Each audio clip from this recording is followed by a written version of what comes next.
Justement, on en rappelle, les derniers missiles russes voleront à une vitesse 5 fois supérieure à celle du son. Ils ne mettront que 5 à 10 minutes de plus pour atteindre Madrid ou Londres. Vous dites qu'il n'y a pas besoin de rappel, on a le secrétaire général de l'OTAN qui fait un rappel. Oui, je vois pas pourquoi on s'énerve. Avant, ça mettait 27 minutes et maintenant, ça mettra 12 minutes. Dans les deux cas, on sera mort. Vous voyez ce que je veux dire? Donc, la question au bac, c'est il vous reste 13 minutes à vivre, qu'est-ce que vous en faites? À l'heure actuelle, depuis le début, depuis 2022, en gros, et en tout cas depuis 2023, on sait que les Ukrainiens ne reprendront pas de vive force ce qui leur appartient de droit. Parce qu'ils n'ont pas les moyens. Parce ils qu'on n'ont ne pas la leur donne démographie. pas. Donc l'Europe ne leur donne pas les moyens. Les États-Unis leur donnent pas. Non, mais les États-Unis, oui, l'Europe, là, c'est une puissance, l'Europe. Pourquoi l'Europe ne le fait pas? Alors, l'Europe a décidé qu'elle déclencherait pas la Troisième Guerre mondiale pour une partie de l'Ukraine. Donc, il nous hait et il nous fait la guerre parce qu'il nous hait. Il le reconnaît enfin. L'Ukraine n'a jamais eu les moyens d'affronter la Russie parce que c'est une guerre opposant l'OTAN à la Russie.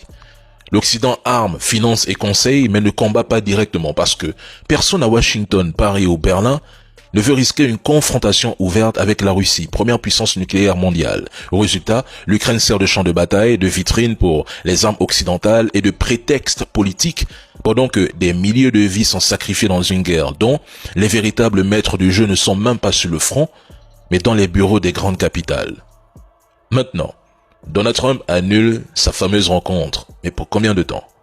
Parce que Donald Trump n'a aucune carte réelle en main. Il le sait, tout le monde le sait. Il joue les médiateurs pour briller sur la scène internationale. C'est tout. Trump veut la capitulation de l'Ukraine. C'est écrit, c'est acté. Mais ce sont les Européens qui refusent catégoriquement. Poutine, lui, reste inflexible. Il sait que la Russie a les ressources, la stratégie et la détermination nécessaires pour tenir encore 10 ans s'il le faut. Il faut dire la vérité à vos trolls. Il répète en boucle que la Russie va les attaquer. Mais c'est du pur storytelling entretenu pour justifier les budgets militaires et maintenir la peur ou une unité artificielle contre Moscou. Il dit que Poutine déteste l'Europe. Ah bon? Historiquement, Poutine a tout fait pour bâtir une Europe unie, de Brest à Vladivostok avec le même président Macron qui aujourd'hui le critique sans nuance. Mais la Russie vendait son gaz et son pétrole à l'Europe, non? Souvent à prix premium en euros ou en dollars, dans une logique de partenariat stable. Et maintenant voilà le 19e paquet de sanctions avec un ban sur le GNL russe, une gesticulation de plus car tant que Pékin soutient Moscou, c'est du vent.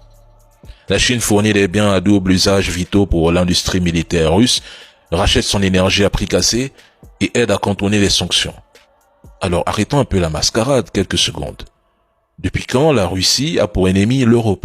Général Assimi Goïta, cher Malien, cette histoire de pénurie et d'attaque terreau n'a rien d'un hasard. Le Mali est en guerre, la souveraineté a un prix. Il vous avait prévenu dès le départ. On ne sort pas de 60 ans de tutelle française sans que cela se paye cher, c'est impossible. Les attaques ciblées contre les camions-citernes ne sont pas aléatoires. Les terreaux visent les artères vitales du pays pour affaiblir Bamako et retourner la population contre ses dirigeants. Le Mali fait face à une guerre hybride où les armes se mêlent à la propagande, à la manipulation et à la pression économique. Aujourd'hui, le prix de la liberté et de la souveraineté, ce n'est plus un slogan, c'est une guerre. On ne peut pas réduire cette situation à l'incompétence du général Goïta, non. Ce que les Maliens endurent, mais c'est le coût de la dignité.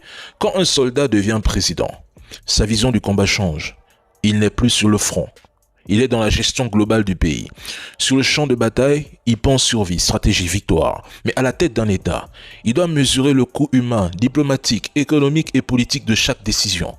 Il doit gérer un peuple, ses attentes, ses colères. Donc, entre le Mali d'hier, soumis, dépendant, pillé par les Occidentaux, avec une armée étrangère qui dictait ses lois sur son sol malgré la guerre, et le Mali d'aujourd'hui sous Assimi Goïta, debout, en lutte pour sa souveraineté, sa dignité, chassant les ingérences et reprenant son destin en main, tu préfères quoi? L'humiliation ou la dignité? Parce qu'il faut trancher. Chaque décision est un choix. Et chaque choix doit être assumé jusqu'au bout. C'est ça être un homme. Dans la vie, on fait des choix. Si vous avez choisi d'être digne et souverain, il y a des conséquences. Mais si vous décidez de rester soumis, eh bien personne ne devra se plaindre.